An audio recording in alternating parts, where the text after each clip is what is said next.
तो 10 लाख की आपकी यहाँ पे नेगेटिव फिगर आनी थी। अगर डिक्रीज होता बैलेंस तो सेल होती, इंक्रीज होती हो रहा है तो परचेज है, क्योंकि लैंड पर डेप्रिसिएशन नहीं लगती। तो मैंने आपको दो चीजें बताई थी, एक इन्वेस्टमेंट और दूसरा लैंड। तो इनका या तो परचेज होएगा या सेल होएगा। तो 10 लाख नेगेटिव फिगर है। Next is long term investment. अब इन्वेस्टमेंट का बैलेंस डिक्रीज हो रहा है, डिक्रीज हो रहा है एंड एडिशनल इंफॉर्मेशन में कोई इंफॉर्मेशन नहीं है, तो इन्वेस्टमेंट के ऊपर अगेन डेप्रिसिएशन लगती नहीं है, तो डिक्रीज विल बी सेल। तो 1,50,000 का आपका सेल हो रही है इन्वेस्टमेंट, तो it's a positive figure. 1,50,000 is a positive figure, ठीक है, क्योंकि इन्वेस्टमेंट के ऊपर डेप्रिसिएशन नहीं लगती। तो अगर ये डिक्रीज हो रहा है तो सेल की वजह से डिक्रीज हो रहा है। एंड नेक्स्ट इज, अब साथ में ही इसकी हिडन इंफॉर्मेशन है, इसको तो किसी ने देखा ही नहीं। 10% देखो, चाहे मैंने स्टार्टिंग में बताया, चाहे लोन है, डिबेंचर्स है, चाहे इन्वेस्टमेंट्स हैं, अगर आगे 10% है तो वो उसका इंटरेस्ट है। तो ये हिडन इंफॉर्मेशन है, आपने उसको कैलकुलेट करना ही करना है। तो अगर कोई इंफॉर्मेशन नहीं है तो वी विल अज्यूम कि investments are sold at the end of the year. तो आपने ओपनिंग बैलेंस के ऊपर इसको लगाना था। तो ओपनिंग बैलेंस आपका है 4 लाख। 4 लाख इंटू 10% आपका 40,000 की इनकम है। यहाँ पे इंटरेस्ट ऑन इन्वेस्टमेंट इज 40,000। तो इन एब्सेंस ऑफ इंफॉर्मेशन आपने ओपनिंग बैलेंस के ऊपर ये इंटरेस्ट कैलकुलेट करना था, जैसे हम फाइनेंसिंग एक्टिविटी में करते हैं, सेम लोन एंड डिबेंचर जैसा। तो हिडन इंफॉर्मेशन को कभी इग्नोर नहीं करना। तो किसी ने भी इसको नहीं कंसीडर करा, not even one student. Next, plant and machinery. अब प्लांट एंड मशीनरी का ये तकरीबन सबका ठीक था, प्लांट एंड मशीनरी वाला पॉइंट। तो सबने 1,88,000 परचेज निकाली थी, सबका ठीक था। 1,88,000 नेगेटिव फिगर थी। प्लांट एंड मशीनरी का आपका ये फर्स्ट केस था, क्योंकि एक्यूमुलेटेड डेप्रिसिएशन का काउंट नहीं बनना था। तो 1,88,000 was your purchase. And then goodwill, goodwill increase हो रही है, इंक्रीज मतलब परचेज। तो ये भी 65,000 का आपका था नेगेटिव बैलेंस। और ये जो 35,000 की एसेट सेल हो रही है, दिस इज पॉजिटिव बैलेंस 35,000। तो ये सारी इंफॉर्मेशन आपकी आनी थी एंड योर आंसर था इन्वेस्टिंग एक्टिविटी का 10,28,000, जो किसी का ठीक नहीं था। ये क्वेश्चन तो किसी का भी ठीक नहीं था, ठीक है। तो यहाँ पर जो अकाउंट बनना था वो भी एक बार बता देती हूँ। तो नवी का ठीक था। तो ओपनिंग बैलेंस था plant and machinery 2 lakh, closing balance 3 lakh, sale 35,000 की सेल हुई है। फर्स्ट केस में आपने डेप्रिसिएशन कौन सी शो करनी थी, ड्यूरिंग द ईयर वाली 60,000, और उसके ऊपर प्रॉफिट या लॉस कैलकुलेट करना। तो 40,000 माइनस आपकी डेप्रिसिएशन थी 12,000, 28,000 एंड सेल वाज 35,000। तो 7,000 का 8 6 7 8 35,000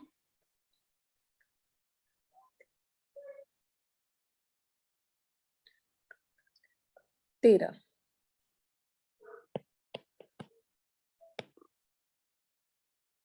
तो 7,000 का आपका लॉस आ रहा था, ठीक है, 7,000 का लॉस। तो आपकी जो बैलेंसिंग फिगर थी वो 188,000 आ जाती थी। ये तकरीबन सबका ठीक था वर्किंग नोट। बाकी इंटरेस्ट का पॉइंट भूल गए थे सारे। तो बाकी इंफॉर्मेशन में इन लैंड को कंसीडर किसी ने करा था, किसी ने नहीं। एंड सेल परचेज को भी किसी ने पॉजिटिव शो करा हुआ था, किसी ने नेगेटिव। सेल हमेशा पॉजिटिव होती है एंड परचेज इज नेगेटिव। तो ये था आपका फर्स्ट क्वेश्चन, जो किसी भी एंगल से मुश्किल नहीं था। It was a simple question. Next, second question आपका था इन्वेस्टमेंट का। तो इन्वेस्टमेंट में देखो, आपका अकाउंट बना के देख लो।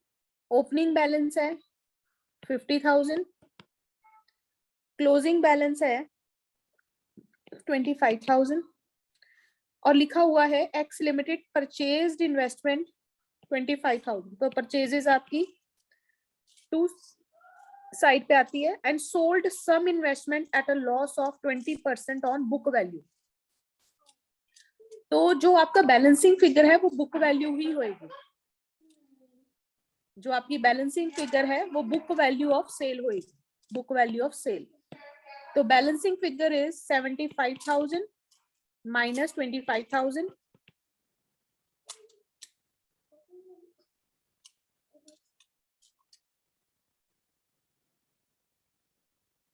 सॉरी 60,000 आपका क्लोजिंग फिगर। तो 75,000 माइनस 60,000, 15,000 आपकी जो है बुक वैल्यू ऑफ, ये balancing figure book value of asset sold. तो हमें क्या निकालना था, नेट कैश फ्लो निकालना था, कितना आया। तो ये बुक वैल्यू आई है, हमें सेल वैल्यू चाहिए क्योंकि नेट कैश फ्लो तो सेल वैल्यू होती है। तो बुक वैल्यू में से जब आप लॉस निकाल देते हो, माइनस कर देते हो, तो आपके पास सेल वैल्यू आ जाती है। बुक वैल्यू अगर 15,000 है और उसने बोला 20% ऑफ बुक वैल्यू, तो इसका 20% हुआ 3,000। तो 12,000 इज योर सेल वैल्यू। तो यहाँ पे आपका जो आंसर था वो 12,000 शो करना था आपने।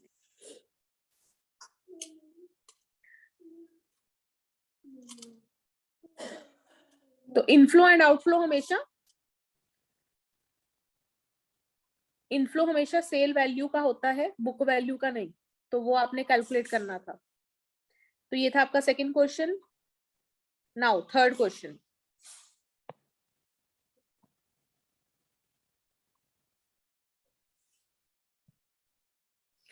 थर्ड क्वेश्चन में सभी ने जो ये प्रीमियम, जो सबकी कॉमन गलती थी, ये जो प्रीमियम डिस्काउंट, इसको अलग से शो करा हुआ था। नहीं, कभी भी इसको अलग से नहीं शो करते, इसको उसी में इश्यू में रिडम्पशन में प्लस या माइनस करते हैं। तो प्रीमियम हमेशा प्लस होता है, डिस्काउंट हमेशा माइनस होता है। तो अलग से इसको कुछ नहीं शो करना, अलग से प्लस माइनस नहीं करना। जिसके साथ है ये, तो प्रेफरेंस शेयर की जहां रिडम्पशन शो करोगे उसी में ही इसको प्लस माइनस करना है। तो ये सबने गलती करी थी। And underwriting commission in equity share was paid at 2.5% on issue price. तो ये भी साथ में ही शो करना है। तो यहां पर सबने प्रेजेंटेशन बेकार थी सबकी। तो इसमें एक आंसर देखो क्या करना था। तो सबसे पहले आपका है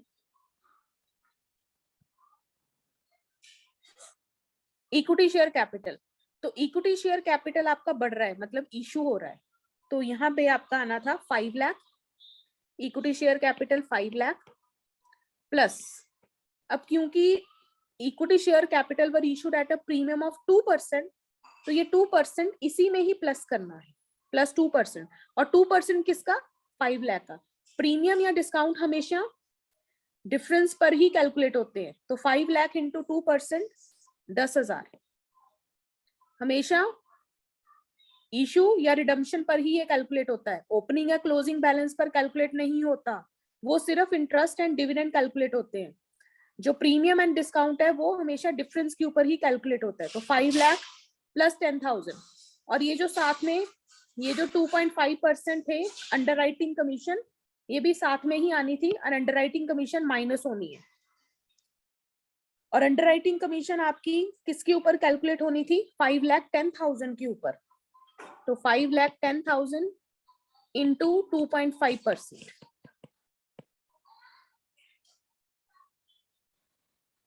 क्योंकि इशू प्राइस में प्रीमियम एंड डिस्काउंट इंक्लूडेड होता है। 5,10,000 इंटू 2.5%, 12,750 आपका आंसर आना था, 12,750। तो ये चलो आपके लिए नया पॉइंट था अंडरराइटिंग कमीशन वाला, इसको हम एक्सक्यूज कर देते हैं, लेकिन अश्विंदर ने ये ठीक करा था। तो 5 लाख प्लस प्रीमियम उसी में प्लस करना है, और अगर अंडरराइटिंग कमीशन है और वो इशू प्राइस के ऊपर कैलकुलेट हो रही है, तो आपने इसी में से माइनस करनी है। और इशू प्राइस हमेशा प्रीमियम प्लस करके एंड डिस्काउंट माइनस करके होता है। तो यहाँ पे आपका जो टोटल आना था वो था 497250। Next preference share capital. अब प्रेफरेंस शेयर कैपिटल आपकी डिक्रीज हो रही है तो मतलब रिडम्पशन हो रही है। एंड प्रेफरेंस शेयर कैपिटल के ऊपर क्या था, प्रीमियम 2%, 2% प्रीमियम था। तो ये इसका आंसर क्या था, 1 लाख। प्रीमियम आपका प्लस होता है तो 1 लाख प्लस 2%, 1 लाख का 2% 2000, तो 1,02,000। एंड इशू पॉजिटिव होती है, redemption minus negative. Debentures, debentures issue हो रहे हैं 2 लाख और लिखा हुआ है कि ये जो 9% डिबेंचर्स है ये डिस्काउंट पे इशू हो रहे हैं, तो डिस्काउंट माइनस होता है, तो 2 लाख माइनस डिस्काउंट 2%, तो 2 लाख का 2%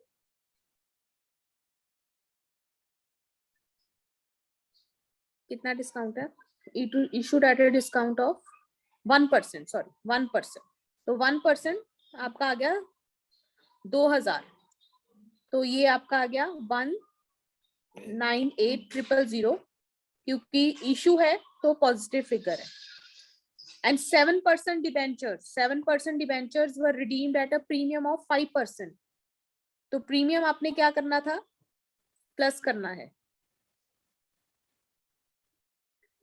तो 1 लाख प्लस 5%, 5,000। अब रिडम्पशन है तो ये नेगेटिव फिगर है, -105,000। तो अब हमने इशू एंड रिडम्पशन देख ली। अब हम नेक्स्ट इसमें क्या देखेंगे, इनके interest and dividend. Interest and dividend, तो इंटरेस्ट ऑन 7% डिबेंचर आपको गिवन था तो हमें कैलकुलेट करने की जरूरत नहीं पड़ी, तो and dividend on preference shares भी आपको गिवन है तो वो भी माइनस, तो ये दोनों तो गिवन ही थे। अब रह कौन गया, 9% डिबेंचर्स। तो 9% डिबेंचर्स अगर कुछ नहीं गिवन तो हम किसके ऊपर कैलकुलेट करते हैं, ओपनिंग बैलेंस के ऊपर, लेकिन ओपनिंग बैलेंस तो निल है तो इसलिए ये इसका कोई इंटरेस्ट आना ही नहीं था, 0 था।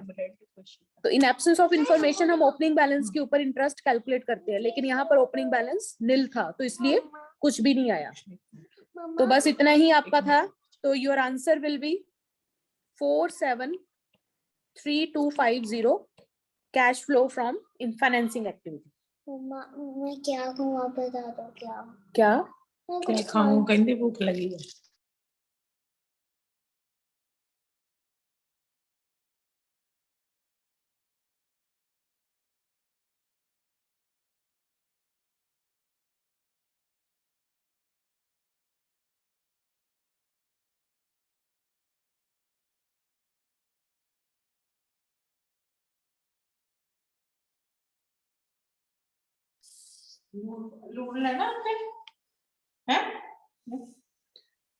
ठीक है, तो ये था आपका थर्ड सॉल्यूशन। नाउ फोर्थ,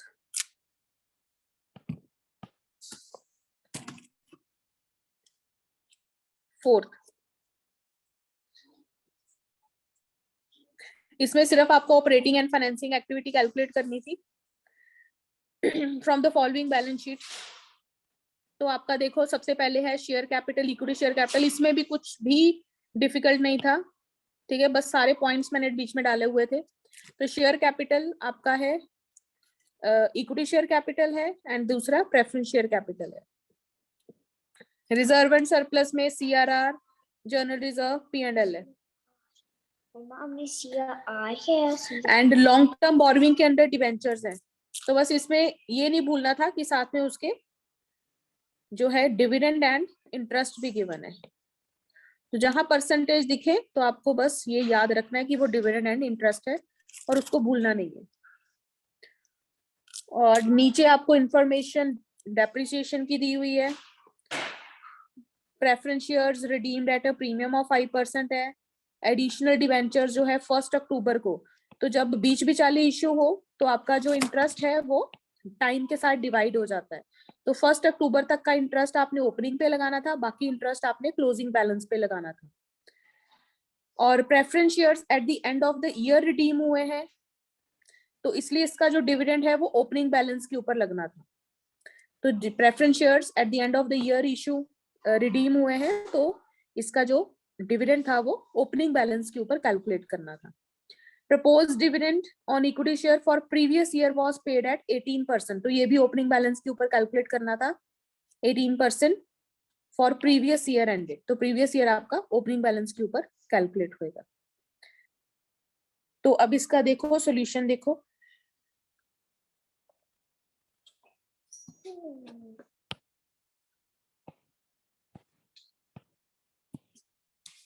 सारा फिनिश करना, ऊपर हनी पाना, ऊपर हनी लाना, क्या बनाना ते हनी लाना। तो सबसे पहले ऑपरेटिंग एक्टिविटी हनी,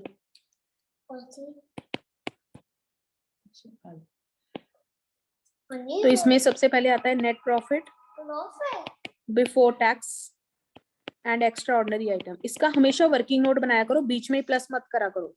कई बच्चे बीच में ही प्लस कर देते हैं, साथ में प्लस नहीं करना, इसका अलग से वर्किंग नोट बनाओ। तो ये क्या क्या आना था इसमें वर्किंग नोट में आपका?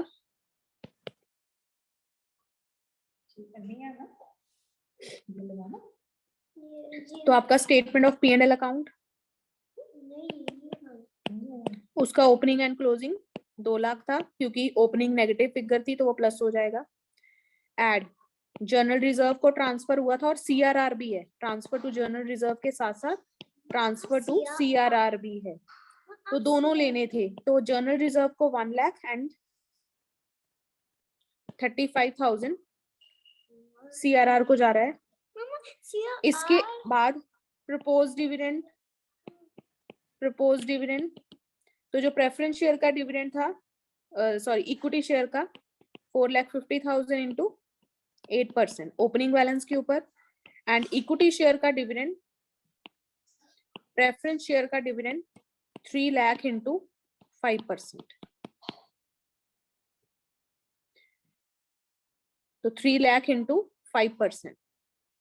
तो दोनों ही ओपनिंग बैलेंस के ऊपर कैलकुलेट होने थे, क्योंकि इक्विटी शेयर का पिछले साल का है और जो प्रेफरेंस शेयर्स है वो eight the end of the year redeem हुए हैं। ठीक है, तो इसका आया था आपका 36,000 एंड 15,000, तो ये टोटल करके आपका आया 386,000। Then add non cash non operating items, तो इसमें पहले तो डेप्रिसिएशन आ जाएगी। मैम प्रपोज डिविडेंड 18% नहीं है तो 81,000 नहीं आएगा? कितना परसेंट है?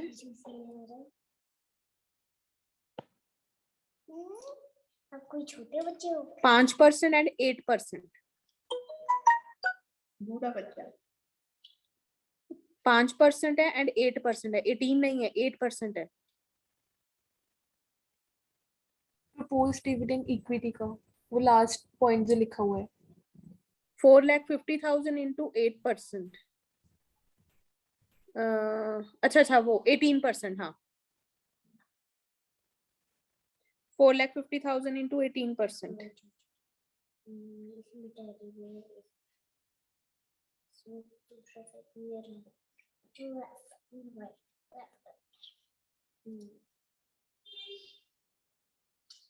Right. China, like when don't yes.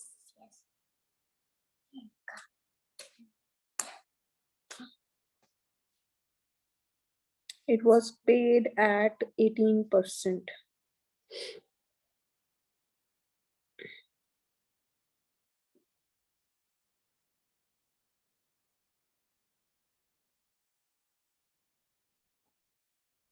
हाँ 81,000।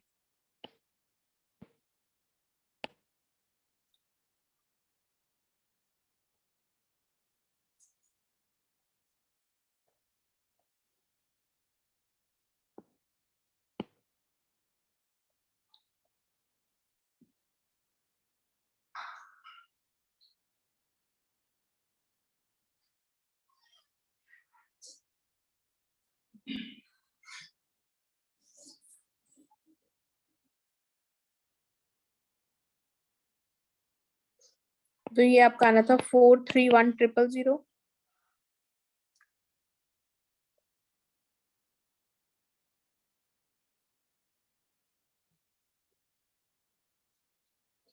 $3,35,000 प्लस 81,000 प्लस 15,000, 4 लाख आपका आ गया 4,31,000। उसके बाद आपके हैं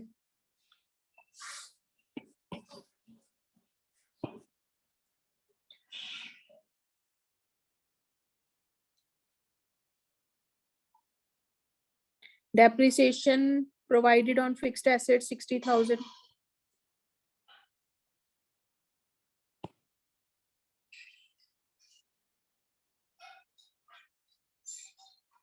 तो डेप्रिसिएशन आपकी गिवन है 60,000। Premium on redemption of preference shares 5,000। Interest on debenture, interest on debenture आपके 2 लाख ओपनिंग बैलेंस के ऊपर 8% इंटू 6/12 अलग से कैलकुलेट होना था, एंड 3 लाख के ऊपर 8% इंटू 6/12, तो ये दोनों मिला के आपके 20,000 थे। एंड गुडविल रिटर्न ऑफ, तो गुडविल आपकी थी 20,000, तो ये टोटल है 105,000। तो ये आपका हो गया 536,000। Operating profit before working capital changes and add, इसके साथ पानी नहीं पीना। Increase in current asset and decrease in current liability. तो करंट एसेट आपको इन्वेंट्रीज, ट्रेड रिसीवेबल, तो ये आपकी थी 80,000 नेगेटिव फिगर है एंड 10,000 आपकी पॉजिटिव फिगर।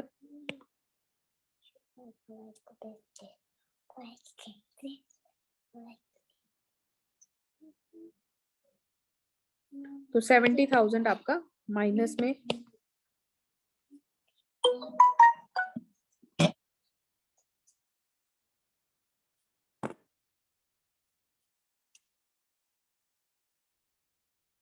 $466,000। तो ये थी आपकी ऑपरेटिंग एक्टिविटी। नेक्स्ट आपकी है फाइनेंसिंग एक्टिविटी। नोट होगी सबकी?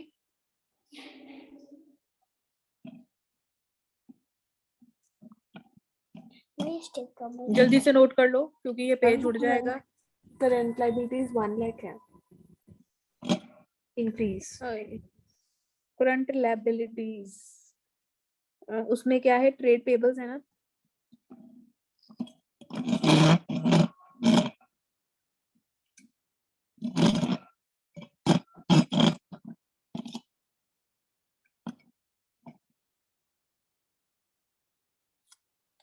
करंट लायबिलिटीज, करंट लायबिलिटीज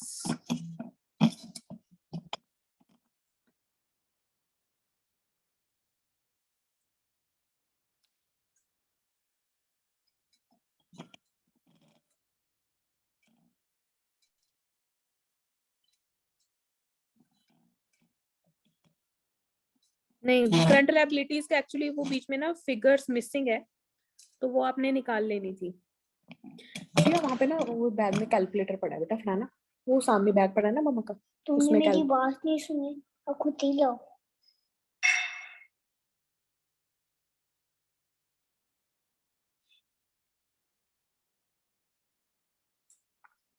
आपका एक साइड पे है 9,50,000 एंड 10,60,000 टोटल है, तो वो आपको खुद निकालनी पड़ेगी बैलेंसिंग फिगर। 1 लाख तो लॉन्ग टर्म बोरोइंग का डिफरेंस है, जो 1 लाख डिफरेंस है वो long term borrowing, current liability का आपको खुद निकालना है, ठीक है। एंड करंट एसेट्स का आपका है इंक्रीज हो रहा है 80,000, तो वो नेगेटिव फिगर है, और इसका 10,000 पॉजिटिव फिगर है। तो ये होगी आपकी अब नेक्स्ट है आपकी फाइनेंसिंग एक्टिविटी। फाइनेंसिंग एक्टिविटी में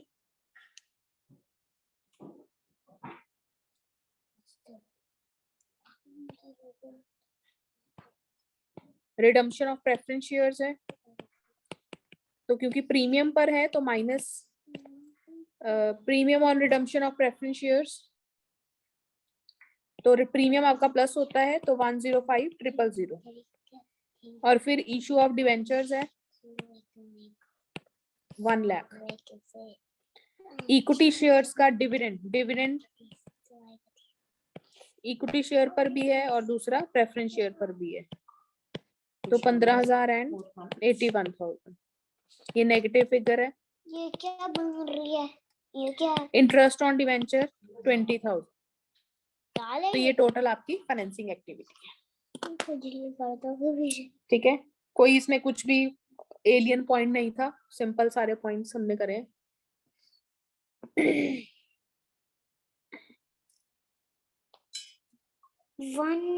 10 minutes 5 and 10 minutes 5 4 3 फंडामेंटल। किसी को डाउट? किसी का डाउट?